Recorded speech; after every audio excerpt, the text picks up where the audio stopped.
Bonjour à tous et bienvenue sur pearltv.fr. Alors aujourd'hui, on va vous parler d'un drone, mais pas n'importe lequel. On va parler du GH4.HD équipé d'une caméra. Et pour en parler, on est accompagné par un pilote émérite. Salut Michael.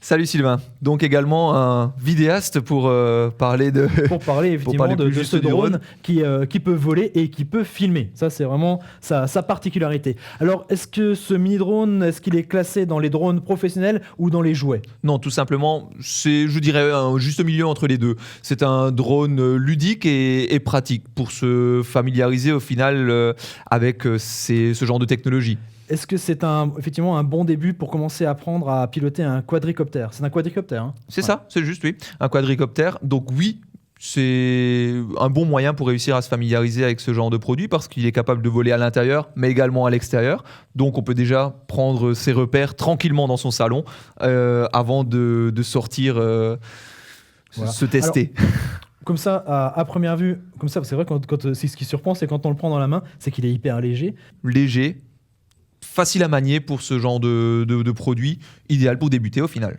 Alors moi, ce qui m'intéresse beaucoup, c'est la partie caméra, mais ça, on va en reparler tout à l'heure. Mais moi, je me pose un peu la question, c'est un appareil, est-ce que ça nécessite des compétences particulières pour piloter ça? Et est-ce que c'est facile à piloter? Parce qu'à première vue, ça peut paraître un peu complexe quand même comme appareil.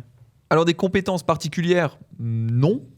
Il faudra être très calme, ça c'est la première compétence, parce que il faut pas le prendre en main comme une voiture téléguidée et partir à fond dès le premier test. Il faut vraiment partir doucement, progressivement, pour voir comment réagit le drone.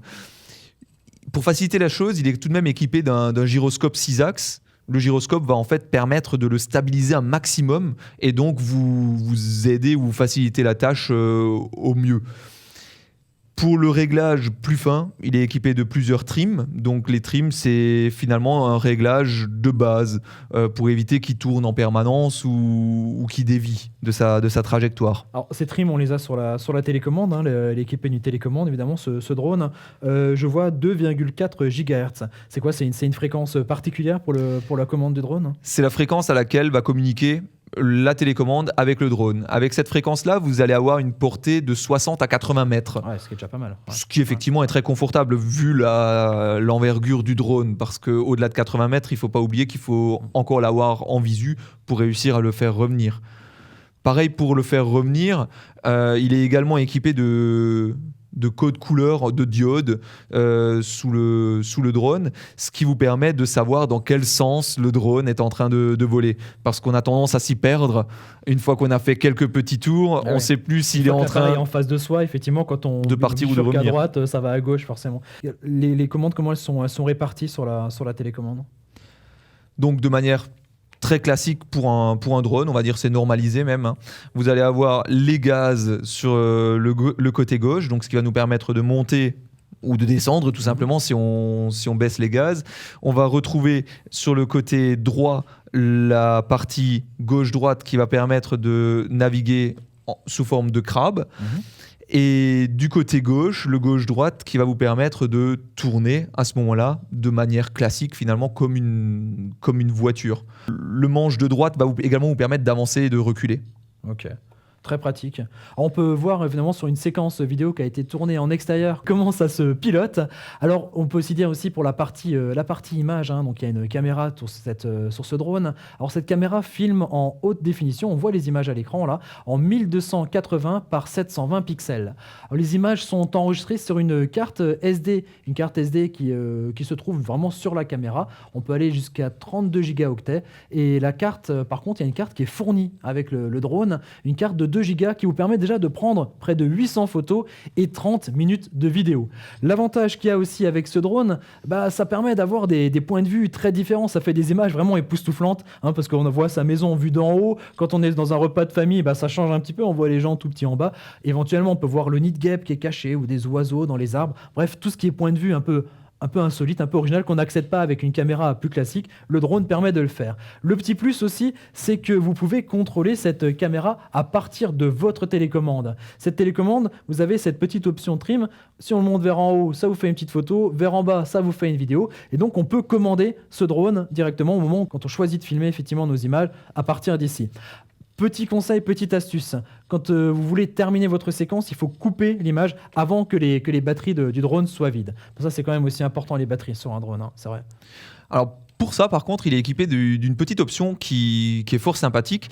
Vous allez pouvoir être averti, une option d'alerte au final, en cas de faible batterie. Ce qui vous permet d'anticiper le retour et non pas d'aller se perdre ou casser tout simplement quelque chose lors d'un petit crash. Petit test ? Petit test. Allez, on va essayer ça. Alors, la durée moyenne d'un vol avec la batterie dont est équipé notre drone, une batterie de 550 mAh. Wouh Alors, le vol dure à peu près 7 minutes, je crois, à peu près en moyenne. Hein, il faut compter à peu près de vol. 7 minutes d'autonomie avec une batterie, effectivement. Temps de chargement de la batterie ? Un peu plus d'une heure, 1h20. Ok, donc le conseil qu'on peut donner, c'est éventuellement d'acheter des batteries complémentaires hein, pour l'appareil, histoire de vraiment profiter de vos vols le plus longtemps. Effectivement. Côté vol en extérieur, ou du moins je le conseille en vol en extérieur, il y a également une option avec les boutons sur le dessus, à déconseiller en intérieur par contre je pense, qui vous permet de faire des flips, des retours complets. Donc là, une fois qu'on a pris les repères avec le drone, qu'on a réussi à se stabiliser, à faire des marches avant, marches arrière très calmement et à devenir de plus en plus précis, je pense qu'on peut partir effectivement dans des versions plus fun de l'appareil. Voilà, des choses comme ça. Alors en termes d'équipement en plus, il y a ce petit dongle qui est rajouté qui va permettre de mettre votre carte SD pour pouvoir décharger les images sur votre ordinateur. Et Simulus a vraiment bien pensé à tout, puisque dans le pack avec votre drone, vous allez retrouver 4 hélices de rechange. Ça peut servir quand on débute, hein, effectivement. Très clairement. Très clairement, je pense que c'est nécessaire. On a encore d'autres matériels qui est disponible sur pearl.fr, notamment des équipements de protection, des batteries supplémentaires, on le disait effectivement des hélices, et puis on peut parler aussi finalement du chargeur qui est aussi inclus dans le pack aussi avec ce drone. Voilà, donc si vous avez envie de prendre des images originales, si vous avez envie d'avoir un côté un peu fun avec cet appareil un peu loufoque, et puis commencer à débuter une expérience de pilote, de drone, pourquoi pas, eh ben le GH4, je pense que c'est un appareil vraiment conseillé. Appareil très adapté.